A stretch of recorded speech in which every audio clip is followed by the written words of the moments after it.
Kashi news channel, सच है तो बोलेगा।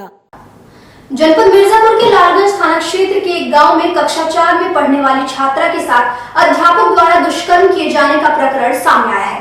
इस मामले को लेकर पुलिस एक युवक को गिरफ्तार कर पॉक्सो एक्ट और दुष्कर्म की धाराओं में मुकदमा दर्ज कर जेल भेज दिया है। बालिका के पिता ने लालगंज कोतवाली में तहरीर दी थी कि उसकी 10 वर्षीय पुत्री कक्षा 4 में पढ़ती है। 5 अप्रैल को वह घर में अकेली थी। गांव का ही एक व्यक्ति जो उसे घर पर ट्यूशन पढ़ाता था, उसने उसे डरा धमका कर दुष्कर्म किया। बेटी ने घटना की जानकारी अपनी मां को दी। लोकलाज के भय से उस समय पुलिस में शिकायत नहीं की गई, किंतु बाद में नाबालिग की हालत बिगड़ने लगी। बृहस्पतिवार की सुबह परिजन परेशान होकर थाने में पहुंचे और आरोपी के खिलाफ तहरीर दी। लालगंज कोतवाली पुलिस ने आरोपी 45 वर्षीय आरोपी शंकर मिश्र के खिलाफ पॉक्सो एक्ट दुष्कर्म की गंभीर धारा में मुकदमा दर्ज किया।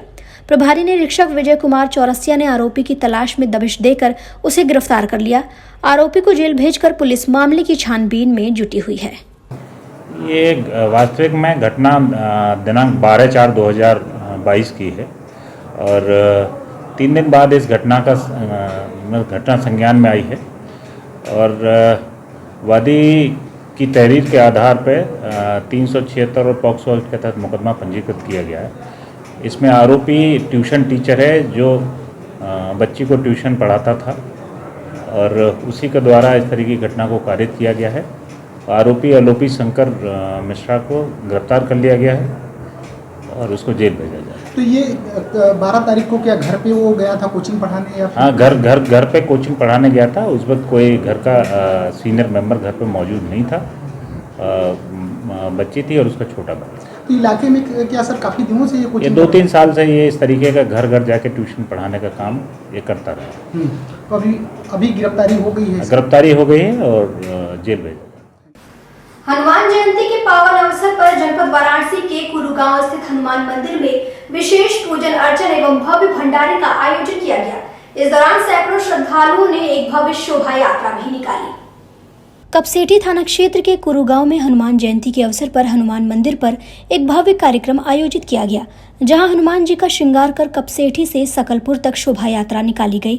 वहीं शोभा यात्रा के दौरान भंडारे का भी आयोजन किया गया। इस शोभा यात्रा में हिंदू युवा वाहिनी के सैकड़ों कार्यकर्ताओं समेत आम लोगों ने हिस्सा लेकर इसे सफल बनाया।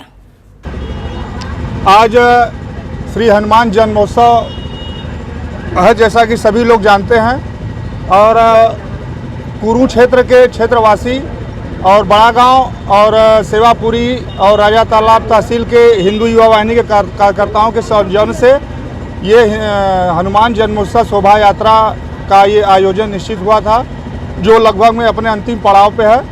सर, ये शोभा यात्रा कहाँ तक निकाली गई है?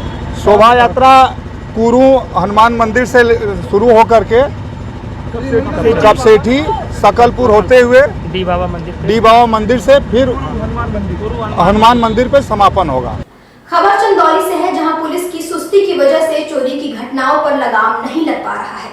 बेखौफ चोरों ने बीती रात मुख्यालय पर एसपी आवास के समीप स्थित हार्डवेयर की दुकान का ताला तोड़कर 6000 नकदी व हजारों के सामान पर हाथ साफ कर लिया। जाते समय चोर पुलिस व दुकानदार को चिढ़ाने के लिए सीसीटीवी कैमरे के सामने नाचता नजर आया। पुलिस छानबीन में जुटी है। चोर की हरकत लोगों में चर्चा का विषय बनी हुई है।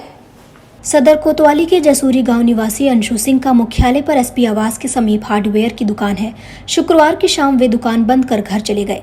इस बीच देर रात दुकान का ताला तोड़कर अंदर घुसे चोरों ने गले में रखा 6000 रुपया और कीमती सामान पर हाथ साफ कर दिया। दुकानदार जब सुबह पहुंचे तो ताला टूटा देखकर दंग रह गए। अंदर जाकर देखा तो सारा सामान अस्त व्यस्त पड़ा हुआ था। वहीं गले में रखी नकदी भी गायब थी। चोरी की पूरी घटना दुकान के अंदर लगे सीसीटीवी कैमरे में कैद हो गई है। वहीं बेखौफ चोर जाते समय सीसीटीवी कैमरे के सामने जाकर डांस करता दिखा। दुकानदार ने बताया कि लगभग 6000 रुपए गायब हुए हैं। दुकान का सामान भी गायब हुआ है। इसका मिलान कराया जा रहा है। इसके बाद ही स्पष्ट तौर पर बताया जा सकता है कि कितने का माल चोर ले गए हैं। सूचना के बाद मौके पर पहुंची पुलिस सीसीटीवी कैमरे का फुटेज खंगालने के साथ ही छानबीन में जुटी हुई है। आप देख रहे हैं डैन काशी न्यूज चैनल, सच है तो बोलेगा।